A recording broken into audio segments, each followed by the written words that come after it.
chez vous. Merci de votre fidélité à ce programme d'échange, de rencontres et de décryptage de l'actualité.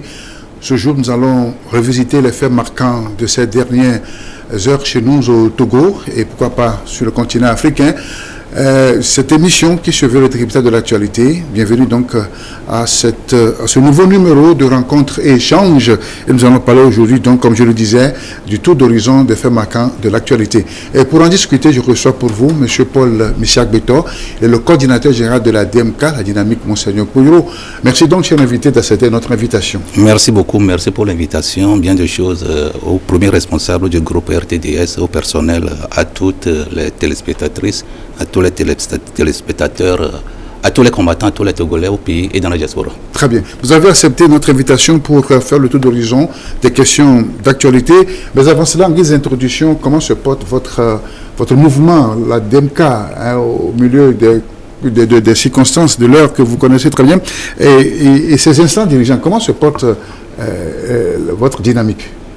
Merci pour la première question. Je répondrai que la DMK, Dynamique Monseigneur Pouyro, est mise sur pied, ça fait 3 ans. Et la DMK et ses premiers responsables se portent très bien. Et il y a des responsables qui sont dans la diaspora et des responsables qui sont au pays. Donc nous menons le combat au niveau du haut et au niveau du bas. Donc la conjugaison du haut et du bas, cette conjugaison va donner la libération du peuple togolais. Donc les premiers responsables se portent très bien, malgré les difficultés que vous-même vous connaissez. Il y en a qui sont menacés de mort, il y en a qui sont menacés d'assassinat, il y en a qui sont menacés au niveau de l'intérieur. Donc, mais malgré tout ça, là, avec la grâce de Dieu et les appuis de nos ancêtres, nous sommes en train de continuer le combat et nous pensons résolument que ce combat va aboutir. Il y en a qui sont en exil, n'est-ce pas? Donc votre principal leader... Bien sûr, il y en a. M. Agbéomé Kodjo, il n'est pas en exil, il est en clandestinité parce qu'il y a une différence entre être en exil et être en clandestinité. Parce que si vous êtes en exil, vous pouvez vous promener, vous pouvez faire tout ce que vous voulez à l'étranger. Mais quand vous êtes en clandestinité, ça veut dire que vous êtes en cachette, vous ne vous montrez pas, vous ne sortez pas, vous êtes sur place. C'est plus que la prison. Donc la faute que M. Agbéomé, le président démocratiquement élu le 22 février 2020, la faute qu'il a commise, vous le savez, c'est parce qu'il a gagné. Nous estimons que c'est nous qui avons gagné, ce qui n'a pas plu à M. Fonia Singbe. Donc il y a eu assez de menaces et il était obligé de vivre en clandestinité. On en reparlera tout à l'heure. Mais avant cela, alors finalement, à quoi votre rôle de coordinateur général, en quoi ça consiste? Est-ce que c'est prévu dans les instances ou bien c'est les circonstances qui ont obligé le parti, le mouvement à vous choisir, en tout cas à désigner un coordinateur général pour les actions sur le terrain? Non, vous savez que la DMK, c'est une structure bien organisée et nous avons une coordination nationale, une coordination internationale, nous avons une coordination nationale adjointe, etc. Nous avons un secrétariat exécutif, nous avons également un trésorier général. Donc c'est toute une organisation. Donc vous n'êtes pas sans savoir que lorsque la DMK était né en 2020, il y avait un premier coordinateur général. Donc après cela, nous avons connu Mme Diamango Johnson, qui était la coordinatrice également. Et après maintenant, je suis arrivé. Donc ce n'est pas l'effet du hasard, mais c'est quelque chose que Dieu lui-même il a programmé. Parce que vous savez que tout ce qui nous arrive sur la terre, que ce soit du bien, que ce soit du mal, que ce soit en bien ou en mal, c'est déjà programmé par le divin. Donc je peux dire aujourd'hui... Vous y croyez, n'est-ce pas? Non, je crois au divin, je crois à la force cosmique. Et donc tout ce que nous avons et tout ce que nous faisons, c'est régenté par cette force. Maintenant, c'est à nous de donner maintenant des inflexions à nos comportements, si c'est vers les ondes positives ou c'est vers les ondes négatives. C'est cela. Et la DMK est une coalition de partis et de sociétés civiles aussi. Alors, qu'est-ce qu'il en est resté après? Il y a eu des départs, n'est-ce pas? Oui, il y a eu une section. Il y a nos collègues d'hier qui sont partis pour une idée donnée, une idée de participation aux futures échéances électorales. Donc pour eux, ils veulent participer à des élections qui arrivent, pendant que nous autres, nous disons que non, avant de participer à toute élection, il faut des préalables d'abord, il faut des conditions, et que ces conditions, il faut que ces conditions soient réunies pour la crédibilité du scrutin, pour que eux-mêmes, en y participant, pour qu'ils soient gagnants. Donc c'est pour cela que bon, nous sommes... C'était la forme de discorde, n'est-ce pas, qui a conduit Oui, la c'est ça, parce qu'il y en a qui disent que bon, quelles que soient les conditions, eux, ils vont participer aux élections. Mais nous avons eu des expériences par le passé. Vous savez que le Togo a connu près de 6 élections présidentielles. Et donc, avec les élections législatives qui n'ont rien donné, surtout du côté de l'opposition, soutenues fortement par le peuple. Vous savez qu'au niveau de Lomé, Grand Lomé compte plus de 2 millions d'électeurs. Et puis, les statistiques ont montré que dans Grand Lomé, surtout dans la région maritime, avec les 2 millions d'électeurs, un seul député a pour... bon, il y a près de 200 000 pour un seul député. Alors qu'à partir de la région de la Kara et la région des Savanes, on a près de 50 000 ou 60 000 électeurs pour un seul député. Donc il y a un problème de découpage électoral qui se pose. Ça suppose que si on devait aller sur la base de 50 000 électeurs pour un seul député ou 70 000 électeurs pour un seul député, le Grand Lomé seul peut avoir une quarantaine de députés. Or, alors que le Grand Lomé aujourd'hui a 13 députés, ce qui n'est pas possible. Donc nous disons que nous ne voulons pas aller aux élections pour aller se perdre, mais c'est pour aller aux élections pour gagner. Le scrutin présidentiel du 22 février 2020 est là. Et donc, on n'a pas encore soldé le contentieux. On ne peut plus aller, on ne peut plus faire cumul d'élections parce qu'il faut aller à des élections. Il faut avoir l'assurance qu'en allant à ces élections, on va gagner et avoir la majorité parlementaire. C'est tout ce que nous disons. Et ce que nous disons, ça arrange tout le monde. Ça arrange tous ceux-là qui veulent participer aux élections. Parce que personne ne voudrait participer aux élections pour aller se perdre. Oui. Mais tout le monde veut aller aux élections pour y gagner. Maintenant, comment faire, quelles conditions il faut remplir pour gagner les élections, c'est ce que nous sommes en train de réclamer. C'est ça. Et donc, vous tenez toujours à ce contentieux électoral. Qu'est-ce que vous y gagnez concrètement et à quoi faut-il s'attendre? Non, en fait, vous savez que le contentieux électoral de 2020 ouvre la voie sur le présent et sur l'avenir. Sur le présent, sur l'avenir, parce que vous savez qu'il y a des choses qui étaient faites dans le processus électoral par le pouvoir qui ne vont plus se répéter dans notre pays. Je donne un exemple des responsables qui ont en charge l'organisation et la proclamation des résultats des élections présidentielles ou législatives ou de quelque nature que ce soit. Vous regardez la CENI aujourd'hui, il y a des responsables qui sont là. Vous regardez la Cour constitutionnelle, il y a des responsables qui sont là et qui sont en charge d'organisation et de proclamation des résultats. Mais au Togo, vous avez vu, et je prends l'exemple du premier responsable de la Cour constitutionnelle. Et nous avons vu le président de la Cour constitutionnelle battre campagne pour le président sortant, M. Faure Eswazimana Gnassingbé. Et tout le monde s'est tué, y compris l'opposition, les candidats, y compris les militants de UNI. On regarde celui-là qui va nous proclamer, on regarde qu'il est en maillot, en t-shirt, à l'effigie de Faure Gnassingbé pour battre campagne, appelant la population à voter Faure Gnassingbé. Et je dis que ce que nous sommes en train de réclamer aujourd'hui au niveau de la DMK, il y a des choses qui ne vont plus jamais se faire.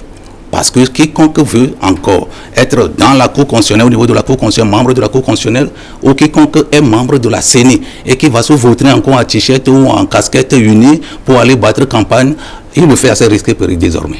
Parce que nous ne voulons plus laisser certaines choses se faire. On n'est pas partisan de violence, on est partisan, on est loyaliste. Nous sommes loyaux. Nous respectons la loi de la République ou les lois de la République et nous voudrons que ceux qui sont en face de nous aussi respectent la loi de la République. Et il n'est pas donné que celui qui est là, censé être neutre et impartial, organiser l'élection, se mettre de côté ou bien, être de côté d'un camp. Comment on peut prétendre que ces élections soient crédibles? Alors, au niveau de, par exemple, la CENI au niveau de la Cour et au niveau de l'élection présidentielle que nous avons organisée, la CENI a proclamé des résultats. Les résultats sont envoyés au niveau de la Cour constitutionnelle pour vérification, certification et confirmation. Voilà que la Cour constitutionnelle a augmenté les bulletins nuls de près d'1 million. Alors que la Cour constitutionnelle n'est pas censée actionner dans les bureaux de vote pour voir ce qui est fait. Alors, où est-ce que la Cour constitutionnelle a trouvé près de 2 millions de voix? C'est ça aussi la question qui se pose. Où est-ce que Abdou Assouma, personne aujourd'hui n'est plus là pour répondre de ce que je suis en train de dire. Où est-ce qu'il a trouvé ces résultats que les bulletins nuls sont près de 900 et quelques, mais disons près de 1 million. Il a trouvé les bulletins nuls où? Alors que ce que la CENI a envoyé, c'est près de 100 quelques mille de bulletins blancs et de bulletins nuls. Monsieur Abdou Assouma a fait un ajout de près de 700, 800 000. Voilà. Vous n'êtes pas sans savoir que l'élection présidentielle du 22 février 2020, il y a près de 3 700 000 inscrits. Et le taux de participation était à 92%, plus de 92%. C'est pas moi qui le dis, c'est la CENI qui le dit. Et c'est ce taux de participation a étonné même lui, moi, et a étonné tout le monde. Les gens ont participé, parce que près de 3 700 000, oui, c'est les inscrits, ça. Maintenant, les votants, c'est 3 400 000. Donc ça veut dire que les gens ont foi à la DMK. Les gens sont sortis parce que Monseigneur Koudjou s'est levé, M. Agbouyoumé s'est levé avec tous les patriotes. Donc les gens ont confiance en nous et ils ont voté le candidat de la dynamique Monseigneur Koudjou. Maintenant, quand on nous dit que nous avons trouvé 20% parce que la population n'est pas avec nous, c'est ce que nous disons que nous n'allons pas accepter. Et nous continuons le combat. Le combat prend des inflexions, des orientations diverses, aussi bien au niveau de l'intérieur comme au niveau de l'extérieur. L'autre fois, il y a de cela 2 semaines, les 2 avocats sont arrivés parce que les 2 avocats français que nous avons commis pour poursuivre les enquêtes sur l'authenticité de la lettre, de la prétendue lettre de félicitations que le président français Emmanuel Macron aurait envoyée à M. Forson Gnassingbé. On va arriver tout à l'heure. Le temps de vous demander, vous parlez des conditions qui ne sont pas remplies. Quels sont les moyens dont vous disposez pour l'amélioration de ces conditions avant que vous ne preniez pas... Non, je pense qu'en 2020, nous avons rencontré le G5. Oui, le groupe des 5 pays, la France, l'Allemagne, les États-Unis, le premier de l'Union européenne. Oui. Donc, ils ont demandé à nous rencontrer. Donc, nous les avons rencontrés et nous avons discuté de fond en comble. Et le groupe de G5 a reconnu que le Togo traverse une crise politique profonde. Donc, il faut s'asseoir, en discuter et voir dans quelle mesure faire sortir le Togo de l'ornière. Alors, ils nous ont demandé de faire une proposition de mémorandum. Et nous avons fait cette proposition de mémorandum que nous sommes partis déposer au niveau du G5. Mais on ne sait pas comment ça s'est passé jusqu'à aujourd'hui. Le G5 n'est plus revenu sur le mémorandum demandé par lui-même pour faire sortir le Togo de cette crise politique profonde qu'il traverse. Et donc nous sommes là, nous continuons notre combat de mobilisation sur le terrain, de sensibilisation, de formation sur le terrain. Aujourd'hui, tous les Togolais savent que il y a un problème qui se pose sur le plan électoral. Parce que lorsqu'on annonce au Togo qu'il y a élection, en principe, les rendez-vous électoraux devaient être des rendez-vous de fête, de joie, de fair play. Mais quand on annonce au Togo qu'il y a élection, il y a la peur qui rentre dans les Togolais. Les Togolais sont... Non, c'est parce que c'est propre à tout le pays africain. Non, le Togo, c'est un peu atypique parce que le Togo est le seul pays qui provoque un certain nombre de faits qui ne se retrouvent pas à l'étranger. Et donc, vous voyez tout ce que nous traversons de 2020 à 2023, tout ce qui s'est passé au niveau des assassinats, au niveau des menaces, au niveau des exils politiques, tout ça, au niveau des prisonniers politiques, c'est énorme. Et donc, moi, je dis que les élections, s'il faut faire des élections pour se retrouver encore en exil, parce que ceux qui sont aujourd'hui des participationnistes, rien ne prouve que lorsque nous allons participer à ces élections, ils ne seraient pas poursuivis, ils ne seraient pas tués, ils ne seraient pas assassinés. Parce qu'un régime qui est là à défendre son règne contre tout sacrifice, donc ce régime-là, il faut que nous, les combattants de la liberté, il faut que nous, ceux qui veulent le changement véritablement de ce pays, il faut qu'on se retrouve pour changer de stratégie. Et nous pensons que la stratégie, c'est de faire en sorte que ce régime, qui est là, illégal d'ailleurs, que ce régime sache que l'élection présidentielle du 22 février 2020, que nous avons organisé, ce n'est pas lui, ce n'est pas Forson Gnassingbé qui a gagné, puisqu'il a envoyé même son émissaire rencontrer monsieur. C'est vrai, parce que oui, vous savez, en principe, en principe, vous savez. Il n'y a pas de vérification de preuves palpables là-dessus. Oui, il n'y a pas de vérification de preuves palpables. Vous savez que celui que monsieur le président Agbouyoumé annonce que le pouvoir l'a envoyé auprès de lui, il est vivant, il est sur le territoire. Mais appelez-le, invitez-le pour venir au plateau, pour faire le démenti. Nous avons les preuves pour montrer, il faut l'appeler. Bon, ça fait près de 2 ans et demi, 3 ans que monsieur Agbouyoumé donne son nom. Mais les journalistes, vous êtes les mieux placés pour l'appeler, pour l'interroger. Vous savez qu'il y a des choses. Le problème du Togo aujourd'hui, ça se résume à une seule chose. C'est la justice. Le problème que nous rencontrons aujourd'hui, que ce soit sur le plan politique, que ce soit sur le plan économique, que ce soit sur n'importe quel plan, le seul problème du Togo aujourd'hui, c'est le problème de la justice. Quand la justice est pourrie, parce qu'entre-temps, vous voyez que le président de la Cour suprême, M. Abdoulaye Yaya, a fait sortir un communiqué, animé une conférence de presse où il disait qu'il y a assez de magistrats indélicats au Togo. Et nous lui avons demandé de nous envoyer, de nous fournir la liste de ces magistrats indélicats. C'est pas de votre ressort. Non, nous sommes là, nous participons à la construction du pays. C'est ça. Oui, les oppositions ou l'opposition dans les pays participent à la construction du pays. Oui. Et donc là, nous avons le droit, nous sommes en droit de lui demander de nous fournir la liste. Parce que nous sommes citoyens. Ça veut dire que si les magistrats sont indélicats, s'il y a certains magistrats qui sont indélicats, ça veut dire qu'ils piétinent les droits des citoyens. Ça. Oui. Et en piétinant les droits des citoyens, ils nous piétinent. Parce que nous sommes interpellés en tant que des leaders de l'opposition, en tant que des leaders de la société, des organisations de la société civile, nous sommes interpellés. C'est pour cela que nous lui avons demandé de nous fournir la liste. Jusqu'à présent, la liste n'est pas encore fournie, mais il va fournir la liste. Et donc, en 2012, le président de la République, M. Faure Sozima Gnassingbé, en 2012, je dis, parce qu'après 2020, il n'est plus président à notre niveau, au niveau de la DMK. Alors, en 2012, il a déclaré qu'il y a une minorité qui pille les richesses du pays. Nous lui avons adressé le message de nous fournir la liste de ceux-là qui font partie de la minorité. Il ne nous a pas encore fourni cette liste, mais il va nous fournir également. Et c'est pour cela que je dis, dans certains pays normaux qui fonctionnent avec une justice forte, la justice va s'autosaisir. Pour demander la liste des magistrats indélicats, pour demander la liste de ceux qui font partie de la minorité. Aujourd'hui, par exemple, on nous parle du vol de 400 millions au domicile d'un ministre. La justice doit s'autosaisir dans un pays normal pour vérifier ce qu'il y en est. Quels sont les tenants, les aboutissants? Comment ça se fait? On va vérifier le processus. Si c'est à confirmer, on confirme. Pas les preuves.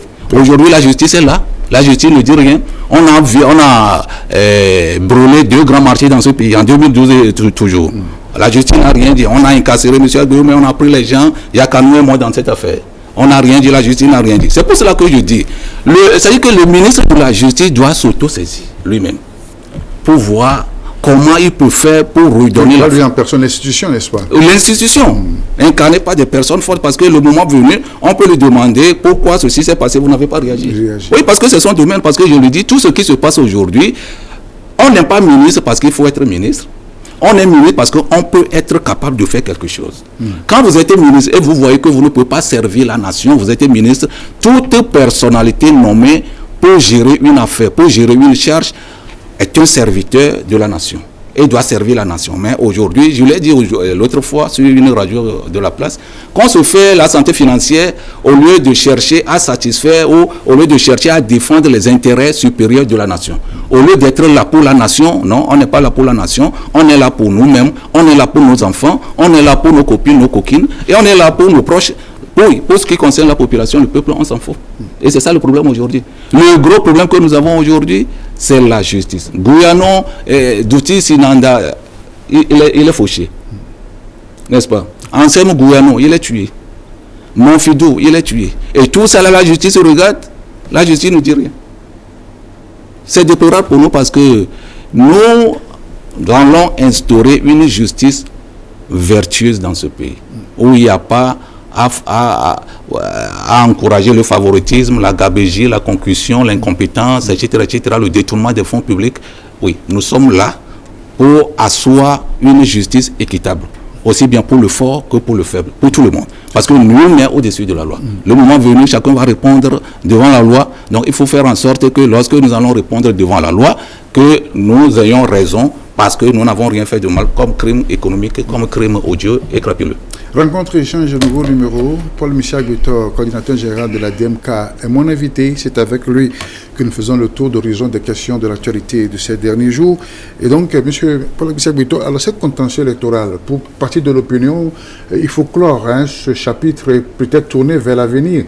Puisque, bon, dans l'autre camp, de toute façon, on n'est plus, n'est-ce pas, en 2020, mais on a déjà des projections sur les échéances à venir. Est-ce que ce n'est pas un peu du retard? En tout cas, vous ne prenez pas du retard par rapport, n'est-ce pas, à la marche vers les prochaines échéances? Non, ce que vous dites, vous êtes l'un de ceux qui nous posent la question de savoir est-ce qu'il ne faille pas tourner la page et regarder les élections.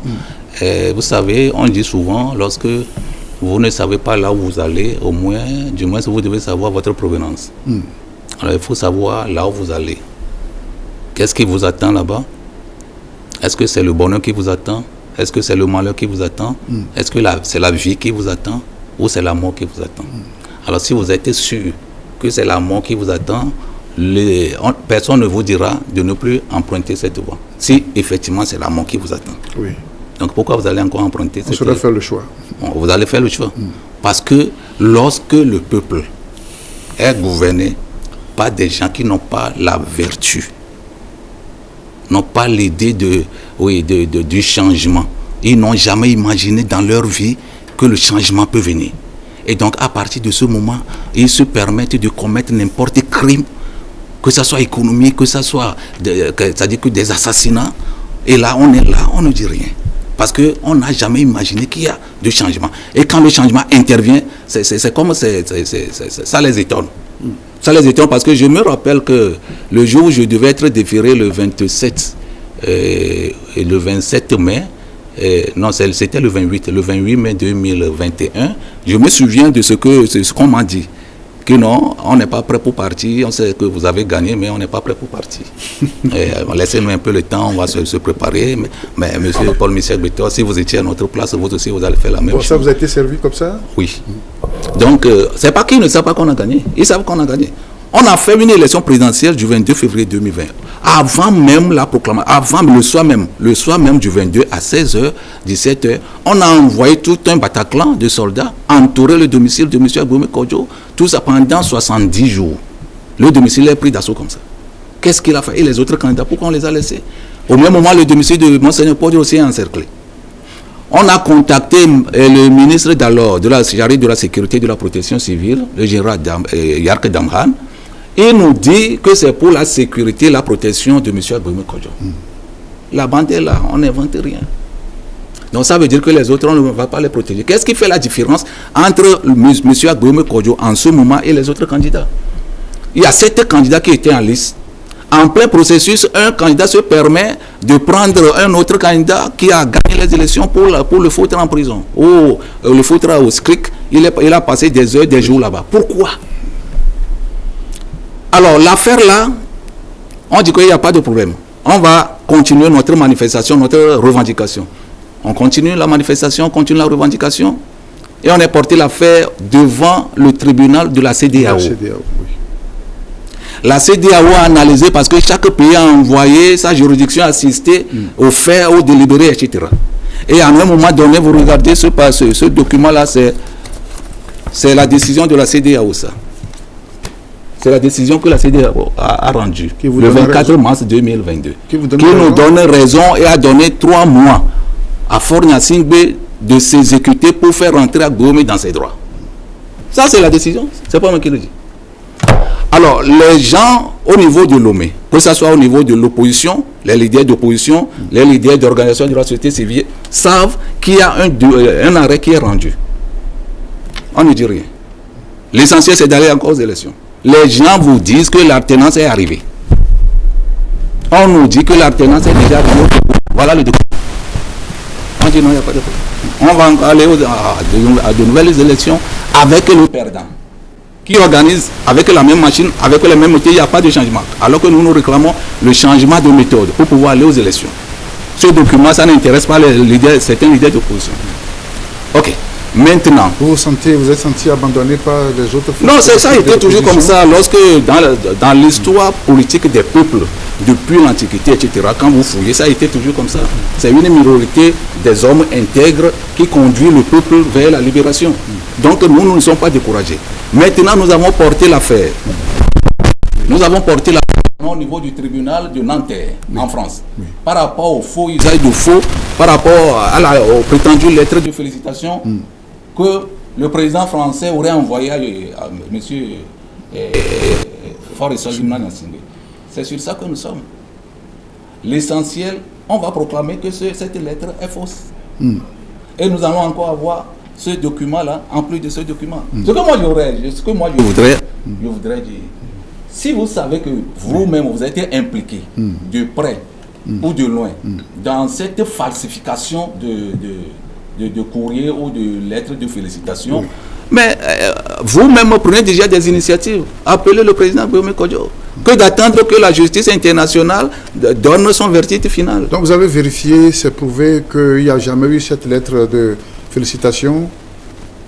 Monsieur Gérard Wilson, lorsque une institution veut donner c'est suffisamment grave ce que vous dites. Hein? C'est suffisamment grave? Oui, ça dit lorsque vous dites que cela a été du faux, donc il faut avoir suffisamment de preuves, n'est-ce pas, pour l'étayer. C'est parce que nous avons suffisamment... Quelle preuve la CEDEAO a pour nous donner raison? La CEDEAO, ce ne sont pas nos amis qui sont là-bas. Hein. Il y a près de 16 pays dans la CEDEAO, non? Bien sûr. Mais tout le monde a signé. Quelles preuves eux, ils ont pour dire que non? Pourquoi vous êtes parti le brutaliser à la maison si vous savez que vous avez gagné? C'est dans le document. Pourquoi vous êtes parti saccager son domicile? C'est dans le document. Pourquoi vous l'avez conduit au script qu'il a passé près des jours là-bas? C'est dans le document. Mais répondez-nous. Si vous avez gagné à 70%, comme vous l'avez dit, et lui, il a gagné, il a perdu à 19,46%, pourquoi tous ces traitements? Oui. C'est le comportement de quelqu'un qui a gagné ça. Vous avez eu près de 71%. 71%, laissez celui qui n'a rien. Moi-même qui vous parle, on m'a pris 2 fois par rapport à cette élection.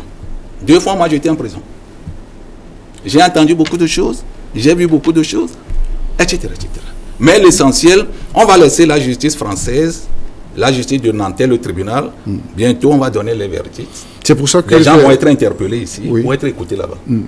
Et donc, si nous savons à peu près ceux qui devaient être impliqués dans cette histoire. Mais nous laissons la justice continuer. La justice va donner le résultat. On me posait la question. Donc c'est vous, la DEMCA qui a saisi la justice? Oui, c'est la DEMCA qui a saisi la justice de Nanterre, le tribunal de Nanterre. Oui. C'est pour ça c'est pour vérifier, avoir encore d'autres preuves que les 2 avocats français au barreau de Paris, maître Joseph Briham et maître Mathilda Louise Ferret, étaient arrivés le 23 samedi pour pouvoir avoir encore d'autres preuves. Donc, et aller étoffer maintenant. Ils sont venus dans le cadre de l'enquête vis-à-vis de ce papier-là toujours.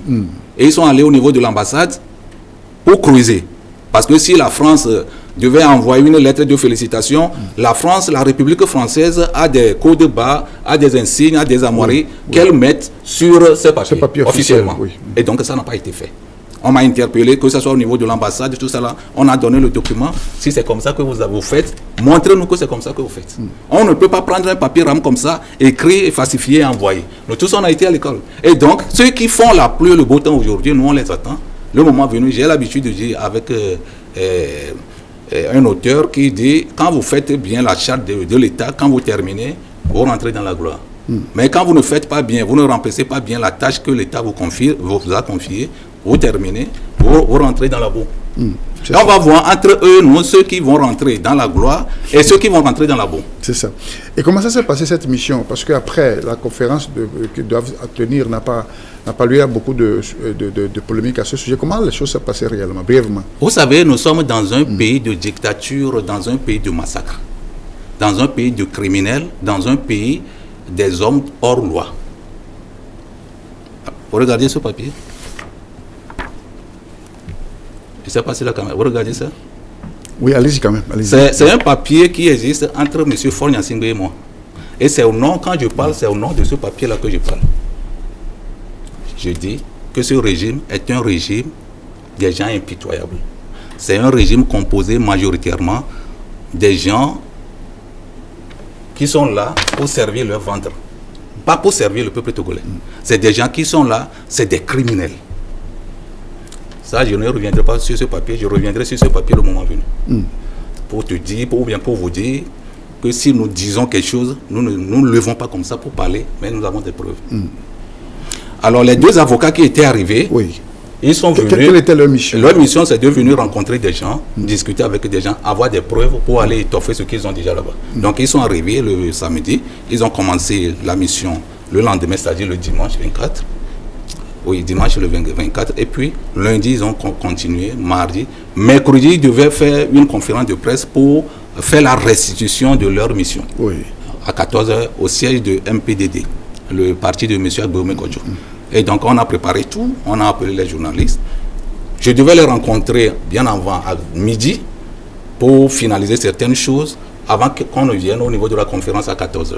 Voilà, je suis là à midi, on m'appelle qu'ils sont mis aux arrêts par la police du Togo pour des raisons qu'on ne nous a pas communiquées. Alors, les 2 avocats demandaient aux agents qui étaient venus, est-ce que nous avons commis une infraction? Ils disent non. Ok. Est-ce que nous sommes en garde à vue? Ils disent non. Ok. Est-ce que nous pouvons aller? Est-ce que nous pouvons sortir parce que c'était dans le rôle de l'hôtel de février? Est-ce qu'on peut sortir du rôle? Ils disent non. Donc ça veut dire que nous ne sommes pas en état d'arrestation, nous ne sommes pas à garde à vue, nous n'avons pas commis d'infraction, mais nous ne pouvons pas sortir. Voilà l'image du pays dans lequel nous sommes. La bonne gouvernance ne se trouve pas dans les habillements ou dans l'apparence. Aujourd'hui, vous regardez M. Fogna Singbe aller de gauche à droite, tout ça, ce n'est pas dans ça qui est la bonne gouvernance. C'est au pays. Vous pouvez avoir n'importe quel soutien dans le monde entier, c'est le pays qui décide du reste. Le sort final, c'est au pays. Quand le Togo va se lever maintenant, les autres pays seront obligés de s'aligner sur ce que la population togolaise va dire. La preuve, nous avons vu ça au niveau de Burkina Faso, avec Ibrahim. Nous avons vu ça au niveau du Niger, avec Tieni.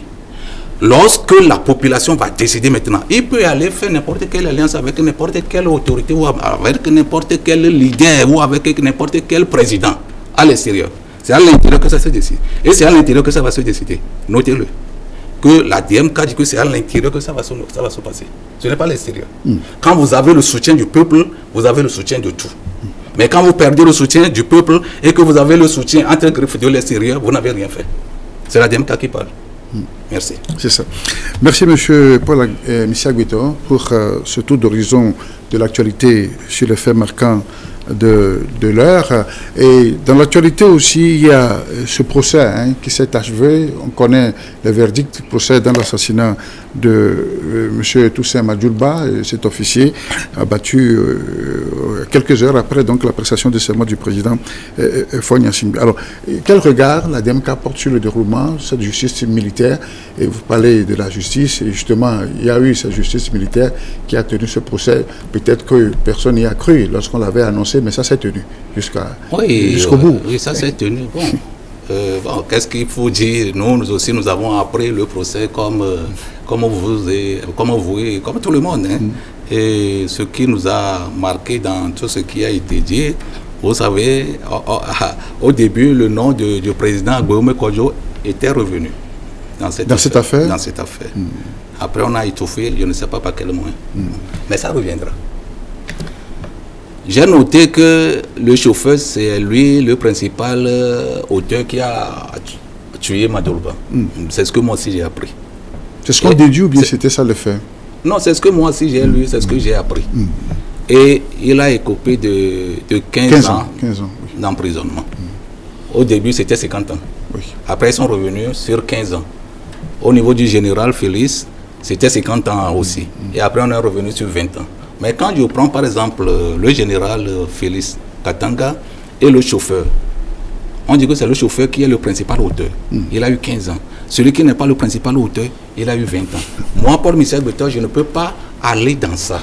Parce que la justice, je ne sais pas comment, je ne sais pas si c'est la justice de Dieu qu'on applique ou si c'est la justice à leur niveau qu'ils appliquent ou c'est la justice que tout le monde connaît qu'on applique. Moi, je ne sais pas. Mais toujours est-il que... peut-être que c'est un tribunal militaire qui a ses règles que nous, peut-être, on ne connaît pas, ne maîtrise pas. Il n'y a pas de tribunal militaire qui puisse dire que, comme tu es le vrai auteur, ta peine va être diminuée. Comme si quelqu'un n'est pas vrai auteur, sa peine va être augmentée. Même mon enfant de 6 ans ne peut pas comprendre ça. Alors, il y a des choses qui se passent. Peut-être qu'il y a un dossier d'accusation, on parle de l'atteinte à la sécurité intérieure pour des enquêtes parallèles menées par d'autres officiers, notamment... Okay, le moment viendra, je pense que la justice va être beaucoup plus solide que ça. Parce que ce que nous sommes en train de voir aujourd'hui, ce à quoi nous sommes en train d'assister, semble être une comédie ou une pagaille que nous sommes en train, qu'on nous sait. Parce qu'il y a beaucoup de choses qui se passent. C'est devant nous qu'on a parlé de Pétrole Gate. Il ne faut pas oublier que le Togo fait partie de OPEP, Organisation des pays exportateurs de pétrole. C'est là, on a les preuves. Et le pétrole n'est pas inscrit dans le budget national du pays. Or, le budget, j'avais dit ça sur une radio, le budget du pétrole seul peut faire le double, le triple du budget général qu'on sait. Ça veut dire qu'avec le budget du pétrole seul, on peut faire le salaire x3. Le budget du pétrole seul. La justice est là, elle ne dit rien. Je ne vais pas rentrer trop dans les détails. On a parlé de Covid Gate dans ce pays. On a cité des noms. la Cour et le gouvernement a fait sortir un communiqué que non, la façon dont les fonds sont gérés, c'est bon. L'Assemblée nationale a fait sortir un communiqué que non, il y a de petites irrégularités, mais c'est bon dans l'ensemble. Aujourd'hui, on nous fait savoir qu'il y a une équipe parlementaire qui va diligenter des enquêtes. Tout cela. Moi, je ne peux pas être dans ce gouvernement. Aucun membre de la DMK ne peut être dans ce gouvernement parce que si c'est sous notre gouvernance, si on a découvert 400 millions dans un domicile d'un ministre, vous allez voir ce que le gouvernement va faire. Tout d'abord, le gouvernement du président Gbome Kodjo va relever l'intéressé ou le responsable ou le présumé de sa fonction d'abord. Ça, c'est acte 1. Acte 2, la justice va automatiquement commencer par faire son travail. Et vérifier si c'est vrai, on va demander au coupable d'apporter les sous, au présumé coupable d'apporter les faits, d'apporter les sous. Oui. Ce n'est pas encore fini, il y a une autre commission qui va être là pour calculer les intérêts sur ces fonds-là. C'est-à-dire le nombre d'années que tu as détourné, si c'est 10 ans que tu as détourné, on va calculer l'intérêt. Si ces fonds étaient investis dans le pays, qu'est-ce que ça va engendrer comme bénéfice? On va calculer ça. Et après maintenant, les peines judiciaires vont arriver pour aller en prison. C'est comme ça que nous allons gouverner le pays. Tout d'abord, tu ne viendras pas déposer les fonds comme ça. Les intérêts vont aussi ajouter. Ah, c'est comme ça. Bien, merci pour ce tour. Alors, il y a aussi, dans notre sous-région ouest africaine, qui connaît depuis quelques années des soubresauts, des crises politiques, et donc des coups d'État. La dernière en date, c'est le Niger. Alors, qu'est-ce que ça vous inspire? Alors, que pensez-vous de ces soubresauts, de ces crises politiques au niveau de la DMK? Non, vous savez, au niveau de la DMK, comme je l'ai dit tout à l'heure, nous respectons beaucoup la loi. Dans un pays où la loi n'est pas respectée, ça devient comme de la jungle. Il faut respecter la loi, il faut respecter la Constitution. Vous venez au pouvoir, ce que la loi dit, vous respectez ce que la loi dit, le moment venu, vous quittez le pouvoir. Ça, c'est être un homme civilisé. Ça c'est être un homme c'est pas responsable de conduire les charges de l'État. La loi est là, vous venez, ce que la loi dit, vous faites ce que la loi dit, le moment venu, vous quittez. Il ne sert à rien de rentrer ou d'être président, mais l'essentiel, c'est de savoir comment laisser le pouvoir et quand partir. C'est deux choses différentes. C'est une chose d'être président, une autre est de savoir comment partir et quand partir. Mais à partir du moment où vous accrochez au pouvoir, malgré ce que les tests disent, vous torpillez les tests, contention, constitution, tout ça là, vous changez les constitutions, il faut savoir que vous êtes en train d'ouvrir les pentes pour que ce que vous appelez coup d'État. Moi, au niveau de la DMK n'appelle pas ça coup d'État. J'ai été convoqué l'autre fois à un ministère pour nous dire pourquoi vous parlez du Sahel, il ne faut pas parler du Sahel, ça veut dire que vous souhaitez les coups d'État. J'ai dit, on ne souhaite pas des coups d'État, d'ailleurs, on ne parle pas de coups d'État dans notre langage. Dans notre langage, nous parlons de la restauration des peuples dans leurs droits. Tant pis pour vous si vous parlez de coups d'État, mais nous autres, c'est la restauration des peuples dans leurs droits. Alors, vous tripatouillez la Constitution et vous ne voulez pas que les coups d'État arrivent. Parce que ceux qui font la restauration, ceux qui sont les artisans de la restauration des peuples dans leurs droits, ils parlent des mobiles qui les ont poussés à le faire. Ils ne le font pas et puis ils parlent de pourquoi ils le font. Et dans ça, il y a le tripatouillage de la Constitution. Le fait de ne jamais de s'accrocher au pouvoir pour ne partir. L'incapacité de gérer le problème de la sécurité dans le pays. Donc tout ça là, la famine, la faim, la misère, tout ça là. Si vous êtes là que nous avons faim, si vous êtes là que ça ne marche pas, l'argent c'est pour vous seul, c'est la minorité qui pille, les richesses c'est que nous, non quand même il faut partir. Et donc nous préférons un diable qui guérit à un ange qui tue. La DMK préfère que l'ange qui guérit là et que le diable qui guérit là, que ça vienne dans son rang et laisser partir l'ange qui tue. Vous voulez encore une autre explication par rapport à ça ou je peux continuer? Je dis que la DMK préfère un diable qui guérit à un ange qui tue. Vous comprenez? Parce qu'aujourd'hui, par exemple, M. Faure et Sozimna Nyasingbe est venu au pouvoir en 2005 en marchant dans le sang. Ce n'est pas moi qui le dis. Les rapports sont là. ONU a parlé de près de 500 morts. CMDH a parlé de près de 1000 morts. La commission Kofigo que Faure lui-même a mis sur pied a parlé de 150 morts. Quand même, c'est des morts. C'est ça. C'est ça, non? Oui. Nous préférons que quelqu'un qui va venir au pouvoir sans effusion de sang, aucune. Par rapport à celui qui vient avec 1000 morts, nous préférons celui qui vient sans effusion de sang. Au Niger, il n'y a pas eu d'effusion de sang. Au Burkina, il n'y a pas eu d'effusion de sang. Ou bien? Oui. Au Ghana, au Gabon, il n'y a pas eu d'effusion de sang. Nous préférons ça. C'est ça. Nous ne voulons pas que quelqu'un qui tue ses compatriotes et va prétendre être président. Nous ne le voulons pas. J'ai répondu. Vous avez répondu. Merci. Et dans cette crise qui secoue la sous-région africaine, notre diplomatie est très active, n'est-ce pas? Oui, notre diplomatie est très active. C'est pour cela d'ailleurs que j'ai dit il faut savoir faire de la diplomatie. Monsieur Robert Doucet, je le connais, il me connaît. Il a été mon professeur de la première année, deuxième année, troisième année, en quatrième année en philosophie de paix et en philosophie allemande. Ce qu'il fait là, c'est du folklore. Ce que lui, il fait là. C'est du folklore. C'est du folklore parce que... Un éteignal de feu chez les voisins? C'est du folklore parce que je dis que c'est à l'intérieur que ça se passe. C'est au Togo que ça se passe. On dit souvent chez nous que lorsque tu vas chercher problème ailleurs et qu'on va vouloir te poursuivre ailleurs, quand tu cours, tu viens chez toi, dans ton village, et tu es sauvé. Est-ce que Faure Gnassingbé pense aujourd'hui que la population est avec lui? Non, il sait que la population n'est pas avec lui.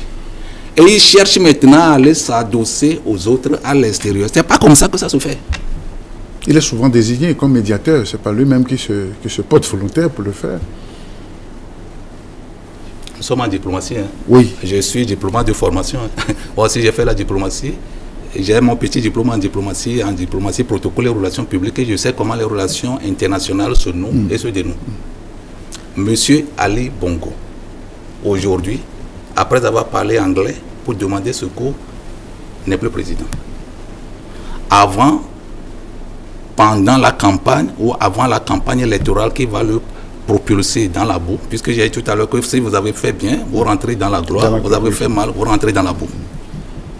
Le président le président Ali Bongo a eu le soutien de son frère siamois ici. Monsieur Faure et Sozimina Gnassingbé a envoyé une délégation à la tête de laquelle se trouve Tchegan, la présidente de l'Assemblée nationale, pour soutenir son frère dans le mal, dans la dictature, dans l'arbitraire. Parce que lorsque les élections sont proclamées, vous avez vu ce que la dame de la Cour constitutionnelle, la présidente, a dit. Elle a avoué que c'est comme ça qu'elle proclamait pendant 32 ans des élections fausses, qu'elles n'ont jamais proclamé des vrais résultats. Et elle demande le pardon de la population ou du peuple gabonais. Ça, c'est pour le problème. Ici, je pense que ces gens de messages vont sortir après aussi pour demander pardon. Je sais pas, ce n'est pas encore trop tard. Nous ne sommes pas là pour faire de la vengeance. C'est pour cela que je dis que les gens n'attendent pas que c'est le premier responsable qui doit faire le pas. Vous-même, vous savez que vous avez commis des crimes électoraux, vous avez commis des crimes économiques, vous avez commis des crimes odieux, que ces crimes sont là et connus de vous-même. Mais commencez pas à faire les démarches, appelez la DMK pour commencer les négociations. Pourquoi vous attendez? Parce que chacun va porter son colis. Monsieur Fossé aussi va porter son colis de 2005. Les autres aussi vont porter leur colis. Bon, je ne sais pas comment, de quelle année à quelle année. Ce qu'ils ont fait, ils vont porter leur colis. Moi aussi, ici, je vais porter mon colis. Monsieur Guillaume Kodjo aussi va porter son colis. Mais pourquoi je vais attendre que c'est celui-là, auprès de qui j'ai la grâce, que c'est celui-là qui va faire le premier pas? Alors que je sais que moi aussi, j'ai commis quelque chose. Donc, moi, je demande à ces gens-là, qu'ils soient ministres, préfets, qu'ils soient maires, qu'ils soient conseillers, n'importe, de nous appeler, nous sommes là. Parce que j'ai l'habitude de dire que le président Guillaume Kodjo, c'est une chance pour ce régime. Très bien. Alors, finalement, tout cela, il y a toujours ces échéances électorales. Donc, c'est décidé que la DMK n'y prendra pas. Vous avez la date de... Pas encore. Pas encore. C'est annoncé, on n'a pas encore fixé les dates. D'accord. Vous avez une fois demandé pourquoi à chaque fois on ne fixe pas les dates. Alors ça, c'est vous les journalistes. Nous sommes des politiciens. Nous luttons, nous faisons des pressions. Et puis après, de temps en temps, on décale. On dit 2022, ça n'a pas eu lieu. On dit 2023, ça n'a pas eu lieu. On dit 2020. Mais il faut chercher à savoir le pourquoi. L'autre fois, la délégation de la DMK est reçu par un certain nombre de personnalités de haut niveau, et puis on nous demande qu'est-ce que la DMK veut. Nous avons répondu, la DMK veut le départ de Faure Gnassingbé, c'est tout. La DMK, est-ce que vous n'allez pas aux élections? Celui-là doit partir d'abord. Celui-là, il doit partir d'abord. Et nous, quelle que soit la longueur. Donc c'est un boycott actif? Non, nous ne faisons pas de boycott. Nous ne faisons pas de boycott. Monsieur Agbeome Kodjo, le président démocratiquement élu, doit être au Togo. Monseigneur Philippe Fanoko Kodjo doit être au Togo avant toute élection. Est-ce que vous faites des démarches en ce sens? Oui, nous faisons, c'est pour cela que nous prenons des contacts, nous avons des rencontres, que ça va étonner. C'est une bonne démarche. Non, nous faisons des démarches, pas des démarches pour demander, pour cautionner le mal qui est là, mais c'est des démarches pour l'ouverture et permettre au peuple togolais de rentrer dans l'effectivité de l'alternance. C'est tout. C'est-à-dire une seule famille pendant près de 60 ans, ça tout d'abord, ça agace et puis ça abasourdit les tympans. C'est eux-mêmes, je pense. Quand vous leur regardez même leur visage, leur façon de parler, ils ne sont pas contents. Et ils ont honte d'eux-mêmes. Parce que le dit. Ah non, c'est pas moqué. C'est-à-dire que là où ils sont aujourd'hui, si vous savez que vous êtes là, parce qu'un pouvoir qui dure, c'est un pouvoir qui est corrompu. Un pouvoir qui dure ne fait plus ne satisfait plus le peuple, les besoins du peuple. Donc aujourd'hui, regardez comment le Togo est. On ne dirait pas que ça fait 60 ans. Ils font quoi? L'indépendance. L'indépendance. Qu'est-ce qu'ils font? Pendant que des gens détournent des sous, des deniers publics, il y a les murs qui s'écroulent sur les enfants. Parce qu'on n'a pas trouvé de bâtiment. Celui qui commet un crime économique, c'est un assassin. On va le traiter comme quelqu'un qui a tué. C'est comme ça. Et donc, moi je dis, s'ils ne veulent pas nous appeler, parce qu'ils attendent M. Faure Gnassingbé, ça fait le problème. Le moment viendrait, vont chercher à nous appeler, peut-être ce serait trop tard. C'est ça. Alors, avez-vous des soutiens dans tous ces détails? Parce que c'est comme si vous faites cavalier seul. Hein. Est-ce qu'il y a des gens qui vous soutiennent? La population, parce que sur le terrain, voyez-vous, toutes les activités politiques sont pratiquement mises en veilleuse. Alors, comment vous comptez donc venir à bout de ces revendications, de ces conditions que vous posez pour un retour pas dire à la table, je ne sais pas, hein, pour la marche de la Constitution? Non, vous savez, oui. La DMK a 3 ans aujourd'hui, mais la DMK depuis 2020 s'est imposée comme une évidence à tous les Togolais. La DMK fait l'unanimité de la majorité des Togolais. Et donc la DMK n'est pas seule et ne fait pas cavalier seul parce que sur le plan national, nous avons des soutiens et sur le plan international, nous avons des soutiens. Seulement que nous, au niveau de la DMK, on ne veut pas de la brutalité. C'est ça. On ne veut pas de la violence parce que on nous a demandé à plusieurs refuges. Ça ne sert à rien d'ailleurs. À plusieurs reprises parce que comment vous allez faire? Est-ce que vous allez appeler le peuple à la révolte? Je dis non. Bon, est-ce que vous allez appeler le peuple à la rébellion? Je dis non. Et vous allez appeler le peuple à faire quoi? À se soulever? Disons non. Et vous allez appeler le peuple à faire quoi? Je dis non. On va appeler le peuple à dire non. Non à la dictature. À une prochaine consultation non à la dictature. Ou bien on ne, comment je vais dire, on ne fait pas partie d'une dictature par l'élection seule. Non. On ne fait pas partie d'une dictature par l'élection seule. Nous disons que M. Agbeome Gabriel Kodjo Messan est élu président de la République. Aujourd'hui, ça peut paraître bizarre pour certains, parce que ça traîne. Oui, ça peut provoquer un sentiment de lassitude, puisque bon. Faure Gnassingbé a une dette envers les Togolais. Faure Gnassingbé lui-même sait, moi je ne sais pas, mais Faure Gnassingbé lui-même sait comment il va partir. Je peux reprendre encore cette partie. Oui, mais Faure Gnassingbé sait s'il fait du bien aux Togolais, il le sait. S'il fait du mal aux Togolais, Faure Gnassingbé le sait. Oui. Il est intelligent, c'est un homme. Composé de 46 chromosomes, il le sait. S'il fait du bien, il le sait. S'il n'aime pas la population, il le sait. Il sait qu'il ne va pas durer longtemps au pouvoir comme lui-même il le désire. Je ne vais pas aller trop dans les détails. C'est une prophétie que vous faites? Je ne suis pas prophète. L'élection qui arrive, Faure Gnassingbé sait que ça ne sera pas facile pour lui. Nous sommes sur le terrain. Nous organisons des rencontres. Si on parle aujourd'hui des partis, venir aussi sur le terrain. Si on parle des manifestations aujourd'hui, on parle de la DMK. Nous organisons une tournée, nous sommes en rencontre, voilà. Ça, c'est le meeting que nous sommes, les meetings que nous faisons. Mais il y a d'autres paramètres, il y a d'autres activités par rapport à notre programmation que nous allons organiser bientôt. Faure Gnassingbé va partir. Ok, c'est la DMK qui le dit. Alors, que dire finalement en fin d'émission? Vous avez un schéma de sortie de crise à la DMK? Oui, nous avons un schéma de crise contenu dans le mémorandum que nous avons soumis. Un schéma de sortie de crise. Schéma de crise. Il faut que M. Agbeome Kodjo et Monseigneur Kodjo, ainsi que tous les compatriotes qui sont en exil, au nom de la politique, il faut qu'ils reviennent. M. Agbeome Kodjo, le fauteuil présidentiel attend au pays. Il va revenir pour prendre. Il faut une assise nationale pour définir. Vous y croyez Dieu comme fer? La DMK est composée des femmes et des hommes intellectuels.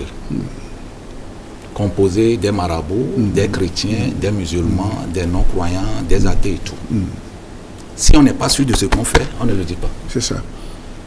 Ceux qui connaissent Agbeome même, c'est un symbole de paix. Il n'est pas violent. Peut-être son âge lui a donné un certain niveau de sagesse. Si c'était quelqu'un, ce serait firme même depuis. Si c'est pour la violence, là, Agbeome a les moyens pour le faire. Agbeome a les moyens, le président Agbeome a les moyens pour faire la violence. Mais on dit non, on ne va pas le faire. Et on ne le fera pas. Et lui-même, j'ai dit, lorsqu'on a animé un meeting quelque part dans mon village, j'ai dit que M. Faure Gnassingbé lui-même va nous appeler. Et je pense que les démarches vont être entamées bientôt. Il va nous appeler. Ça va étonner le peuple togolais. Sur le Togolais, c'est le dialogue pour la... On ne parle pas de dialogue. Nous ne demandons pas le dialogue. Nous ne demandons pas le dialogue. Pour dialoguer, pour que Faure Gnassingbé reste au pouvoir. Le Togo n'est pas pour Faure Gnassingbé. Le Togo est transcendant à M. Faure Gnassingbé. Il est venu voir le Togo. Il n'est pas né avec le Togo.